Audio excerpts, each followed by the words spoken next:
السلام علیکم پیارے سامعین، آپ کے یہ 3 منٹ میری حوصلہ افزائی کے لیے کافی ہیں۔ پلیز میری ویڈیو پوری سننا اور اللہ تعالیٰ آپ کو جزائے خیر عطا فرمائے۔ اور آپ کا رب جو چاہتا ہے پیدا کرتا ہے اور جسے چاہتا ہے چن لیتا ہے، ان میں سے کسی کو کوئی اختیار نہیں، اللہ ہی کے لیے پاکی ہے، وہ بلند تر ہے ہر اس چیز سے کہ لوگ شریک کرتے ہیں۔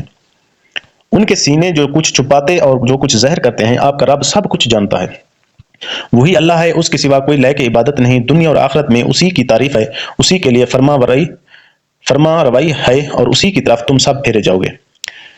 کہہ دیجئے کہ دیکھو تو صحیح، اگر اللہ تعالیٰ تم پر رات ہی رات قیامت تک برابر کر دے تو سوائے اللہ کے کون معبود ہے جو تمہارے پاس دن کی روشنی لائے؟ کیا تم سنتے نہیں ہو؟ پوچھئے کہ یہ بھی بتا دو کہ اگر اللہ تعالیٰ تم پر ہمیشہ قیامت تک دن ہی دن رکھے تو وہ بھی سوائے اللہ تعالیٰ کے کوئی معبود ہے جو تمہارے پاس رات لے آئے جس میں تم آرام کر لو؟ کیا تم دیکھ نہیں رہے ہو؟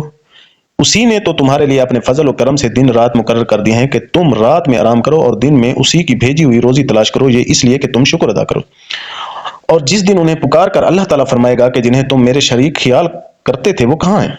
اور ہم ہر امت میں سے ایک گواہ الگ کر لیں گے کہ اپنی دلیلیں پیش کرو، پس اس وقت جان لیں گے کہ حق اللہ تعالیٰ کی طرف سے ہے، اور جو کچھ افطرا وہ جوڑتے تھے سب ان کے پاس سے کھو جائے گا۔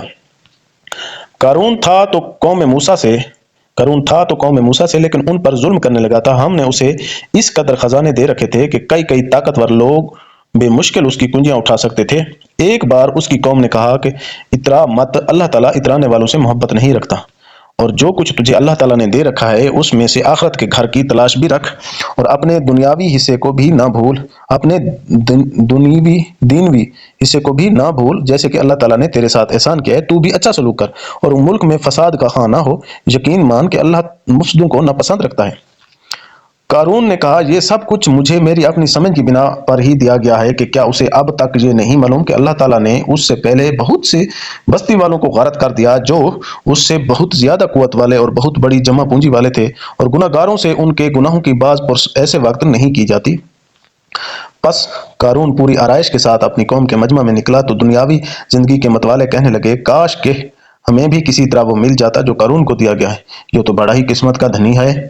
ذی علم لوگ انہیں سمجھانے لگے کہ افسوس، بہتر چیز تو وہ ہے جو بطور ثواب انہیں ملے گی جو اللہ پر ایمان لائیں اور نیک عمل کریں، یہ بات انہی کے دل میں ڈالی جاتی ہے جو صبر و سہارے والے ہوں۔ آخرکار ہم نے اسے اس کے محل سمیت زمین میں دھنسا دیا، اور اللہ کے سوا کوئی جماعت اس کی مدد کے لیے تیار نہ ہوئی، نہ وہ خود اپنے بچانے والوں میں سے ہو سکا۔ اور جو لوگ کل اس کے مرتبے پر پہنچنے کی آرزو مندیاں کر رہے تھے وہ آج کہنے لگے کہ کیا تم نہیں دیکھتے کہ اللہ تعالیٰ ہی اپنے بندوں میں سے جس کے لیے چاہے روزی کشادہ کر دیتا ہے اور تنگ بھی؟ اگر اللہ تعالیٰ ہم پر فضل نہ کرتا تو ہمیں بھی دھنسا دیتا۔ کیا دیکھتے نہیں ہو کہ ناشکروں کو کبھی کامیابی نہیں ہوتی؟ آخرت کا یہ بھلا گھر ہم انہی کے لیے مقرر کر دیتے ہیں جو زمین میں اونچائی بڑائی اور فخر نہیں کرتے، نہ فساد کی چاہت رکھتے ہیں۔ پرہیزگاروں کے لیے نہایت ہی عمدہ انجام ہے۔ جو شخص نیکی لائے گا اسے اس سے بہتر ملے گا، اور جو برائی لے کر آئے گا تو اسے بد عمالی کرنے والوں کو انہی اعمال کا بدلہ دیا جائے گا جو وہ کرتے تھے۔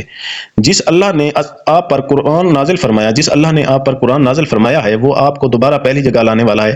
کہہ دیجئے کہ میرا رب اسے بھی بخوبی جانتا ہے جو ہدایت لایا ہے، اور اسے بھی جو کھلی گمراہی میں ہے۔ آپ کو تو کبھی اس کا خیال بھی نہ گزرا تھا کہ آپ کی طرف کتاب نازل فرمائی جائے گی، لیکن یہ آپ کے رب کی مہربانی سے اترا۔ اب آپ کو ہرگز کافروں کا مددگار نہ ہونا چاہیے۔ خیال رکھیے کہ یہ کفار آپ کو اللہ تعالیٰ کی آیاتوں کی تبلیغ سے روک نہ دیں، اس کے بعد کہ یہ آپ کی جانب اتاری گئی ہیں، تو اپنے رب کی طرف بلاتے رہیں اور شرک کرنے والوں میں سے نہ ہوں۔ اللہ تعالیٰ کے ساتھ کسی اور کو معبود نہ پکارنا، بجز اللہ کے کوئی اور معبود نہیں۔ ہر چیز فنا ہونے والی ہے مگر اس کا منہ اور ذات، اسی کے لیے فرما روائی ہے اور تم اسی کی طرف لوٹائے جاؤ گے۔